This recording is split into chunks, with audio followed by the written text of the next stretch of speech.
Welcome to an introduction to Emerging Literacy BITESIZE. The Emerging Literacy Initiative is about developing our pedagogy in an appropriate way to meet the needs of our children in the early years.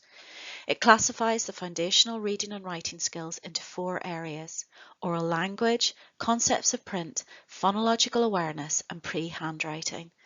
The Emerging Literacy Training explores these foundational skills so that practitioners and teachers are knowledgeable about how children learn in a developmental way and can provide developmentally appropriate experiences within these 4 areas. This is not looking to programmise what we are doing, but simply looking to ensure that children develop the necessary skills in an holistic way. This training will include information around the use of developmental overviews and SBC literacy trackers to aid children's progress and skills in emerging literacy. An SBC literacy and English strategy has been developed to enable a consistent approach throughout the region and provides a basis for the SBC way. Emerging literacy is an approach which has been proven in Highland to improve outcomes for children and has been adopted and developed further by SBC. From an original literacy strategy, the early years team have developed an SBC early years strategy which is founded on high quality early years pedagogy. The early years team has identified the need for emerging literacy training to be developed and delivered to ensure all settings and schools, new practitioners and teachers have the knowledge and understanding of this high quality pedagogy, which will support our youngest learners on their path to having well developed language and communication skills. There's a suite of online training videos available on the Early Years portal so that the emerging literacy approach is implemented region-wide in order to result in the best outcomes for our children. The emerging literacy approach is about freeing up the working memory by ensuring skills and knowledge are firmly embedded within the long-term memory so that they become automatic. Working memory can sometimes be called short-term memory. It is a set of brain systems that holds information and processes it simultaneously. The working memory can only hold a small amount of information and so is easily overwhelmed with too much information which needs to be processed.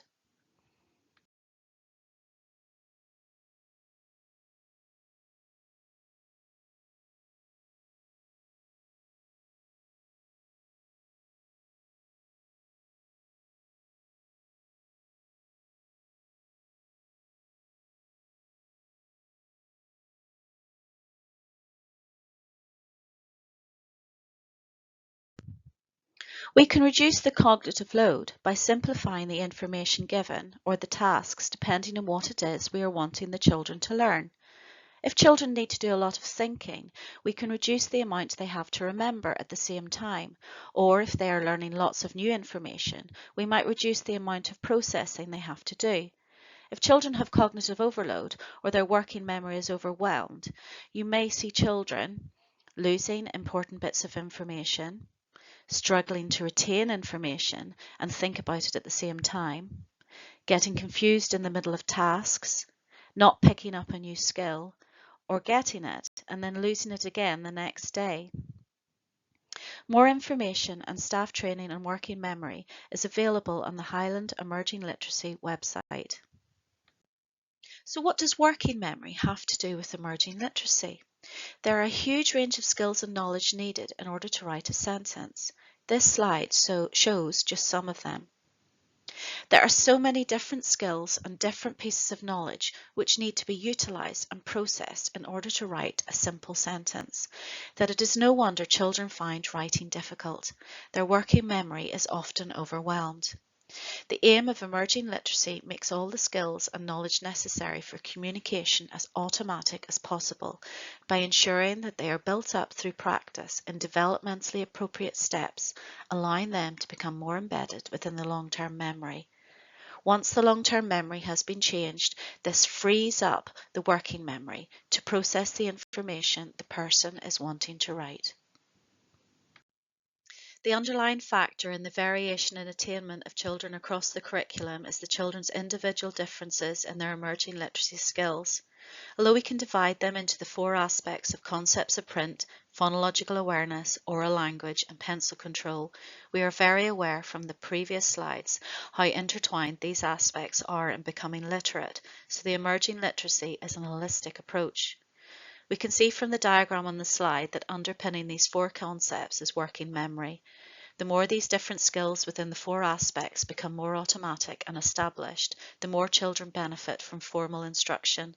As practitioners and teachers, we must ensure that these foundations, pre-formal instruction, are secure, so we need to know what our children can do and what experiences they require to develop the skills they don't yet have. There will be variations due to the experiences children have had and natural variation, but through the enhanced provision we offer, we can meet the needs of these individuals. We need to ensure that our universal provision is a literacy-rich environment, resulting in the progress of all children. However, some will need additionality in order to close the attainment gap.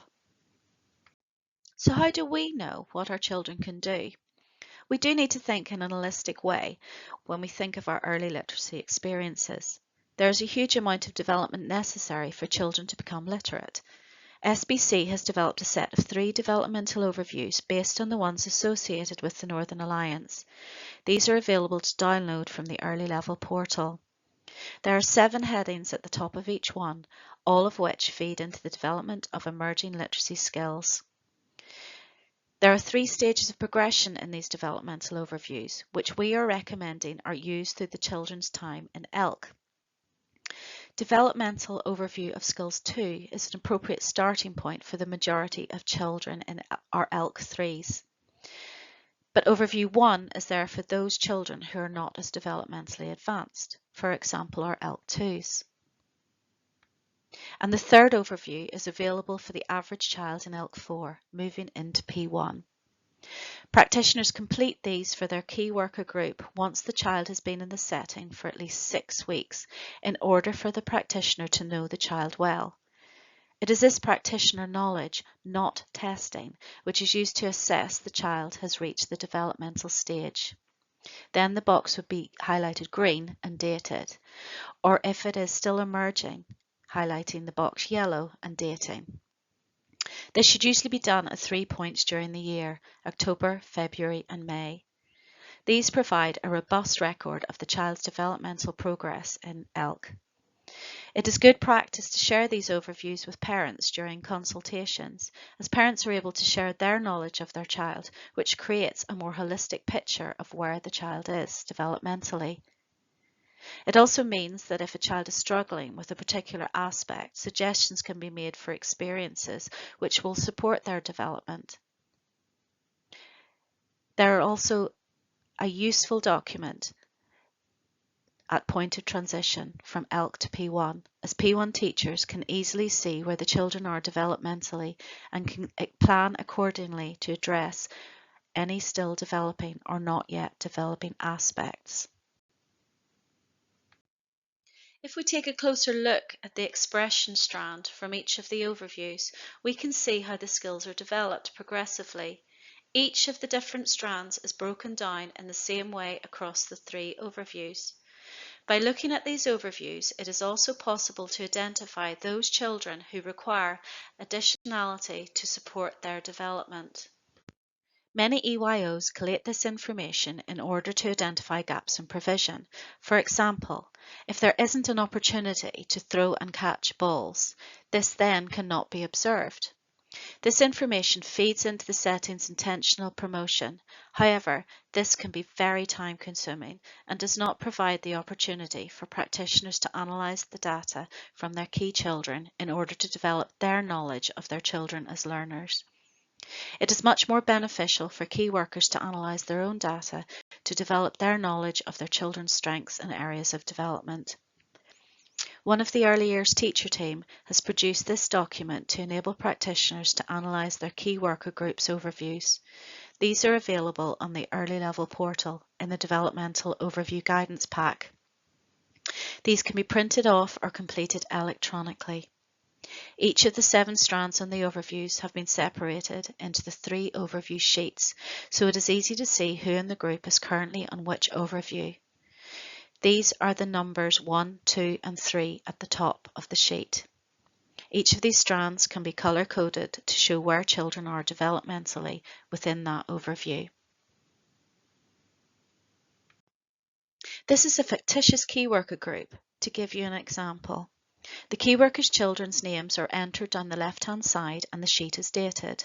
The strands are divided into 10 statements, so if a child has about 4 out of 10 or 40% of the statements in the strand coloured amber or green, then they are coloured red, which means they are requiring support to develop this aspect further. If a child has between 5 and 6 of the statements coloured, they have between 50 and 60%, which are amber or green, then our role is to help the child develop this strand further. If the child is above 7 of the statements coloured green and green only, they have 70% achievement, which means our role is to challenge them further and to check if they are achieving any of the statements on the following overview. We can see that Edward needs support to develop further his movement and social and emotional aspects, but needs challenging to develop aspects of his coordination, expression, understanding, routines and imaginative play. We can see from Amber's overview the reason she has been deferred is because she is less developmentally advanced in play and imagination, understanding and expression.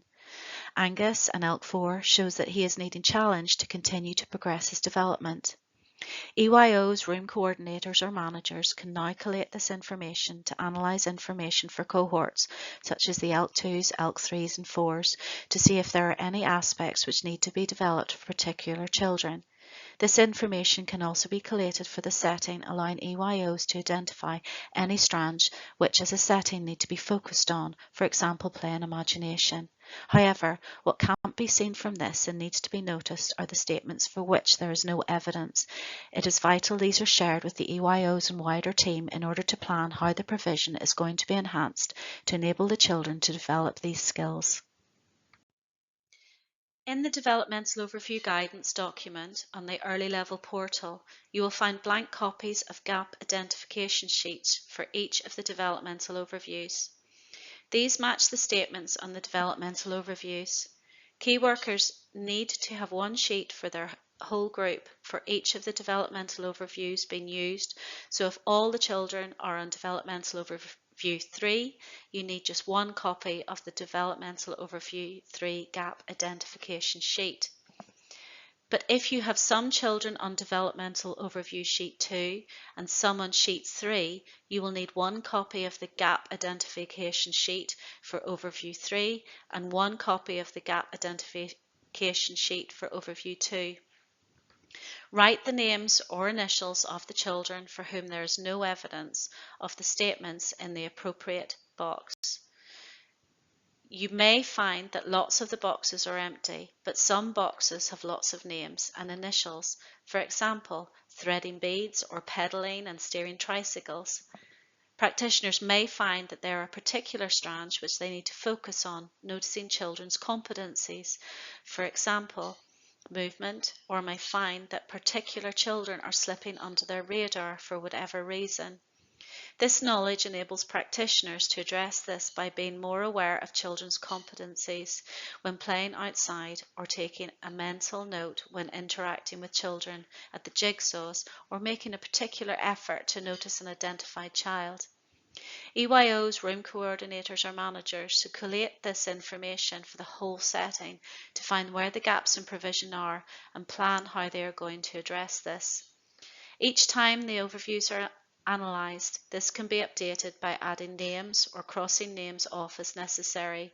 New sheets should be created each year. In addition to the developmental overviews, SBC teachers have created early level literacy trackers, which effectively record children's progress across the whole of early level, from their arrival in ELC to the end of P1. The milestones pre-early literacy in English have been incorporated for those children who require them, such as children with additional needs.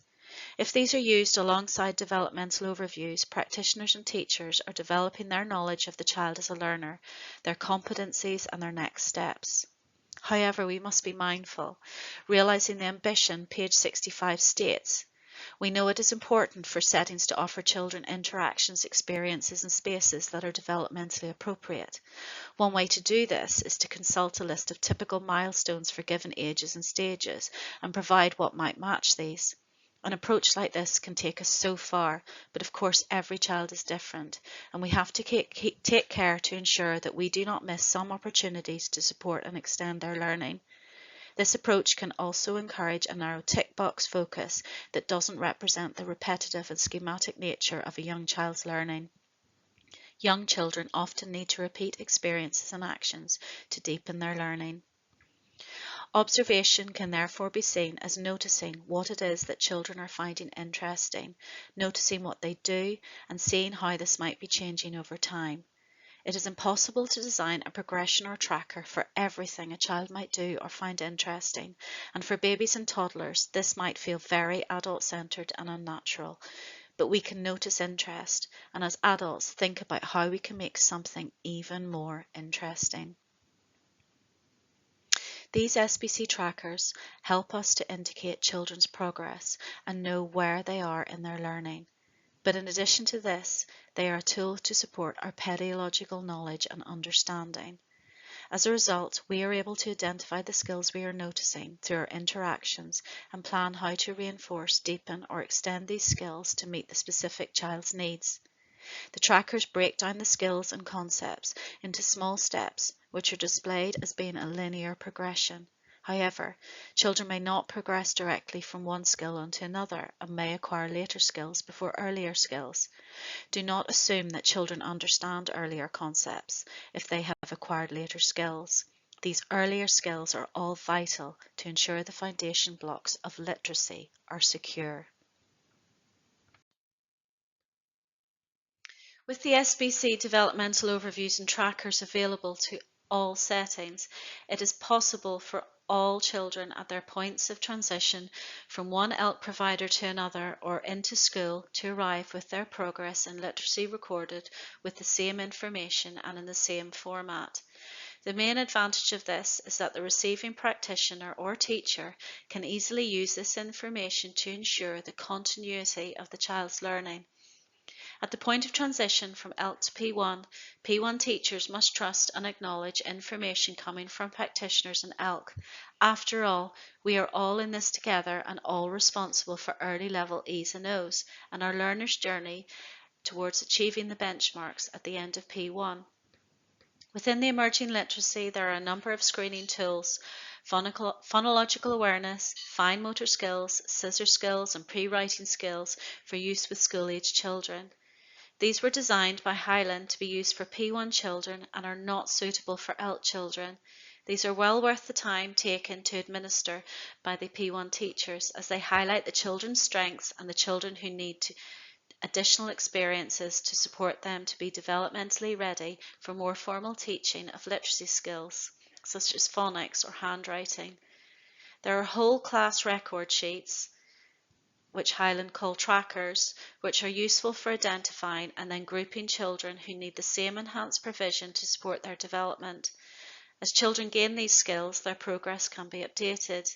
These can be a very useful tool for showing progression in learning, especially at attainment meetings with the senior leadership team. For those children who appear to be making no or little progress on the more formal summative assessments. The screening tools, resources, and record sheets are all available for you on the Highland Emerging Literacy site. Once P1 teachers have identified the children and the specific skills which they need to develop, time can be spent in small groups supporting their development. Illustrated here is the phonological awareness continuum. You can click on each section and there is a wealth of suggestions for ideas of how to develop that particular skill. Caution needs to be taken, however, as they tend to be very classroom-based rather than ELC-based. Saying that, the ideas can be taken and adapted to make them more ELC appropriate. There will be an opportunity to have a look at these later in the session, in addition to the follow-up training sessions on the different aspects of emerging literacy.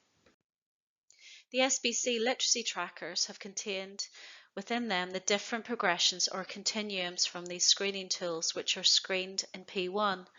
Children will be acquiring some of these skills and knowledge throughout their time in ELC, so these should be recorded on the tracker in order for them to be built upon as they progress through P1. These small steps are the building blocks of literacy, and it's only these being embedded within the long-term memory that children can securely progress. As we are interacting with the children, we can identify their competencies and assess their needs in order to secure them. After this bite-sized session, take the time to explore the Highland Emerging Literacy website. As you will discover, it is a TARDIS of information and resources. You will be introduced to more of these through the different emerging literacy sessions. However, the more familiar you are with navigating the site, the easier it becomes to find out what you're looking for quickly. Thank you for listening to this bite-sized session. We hope that you have found it useful and are now familiar with why SBC have adopted this approach, the documents which support its implementation, and are becoming acquainted with the Highland Literacy website. You will find all the information and documents used in this presentation on the SBC Early Level portal. The portal also has information about oral language and phonological awareness, concepts of print and pre-writing or emergent writing, as well as a visual which depicts the difference between the developmental overviews and the trackers.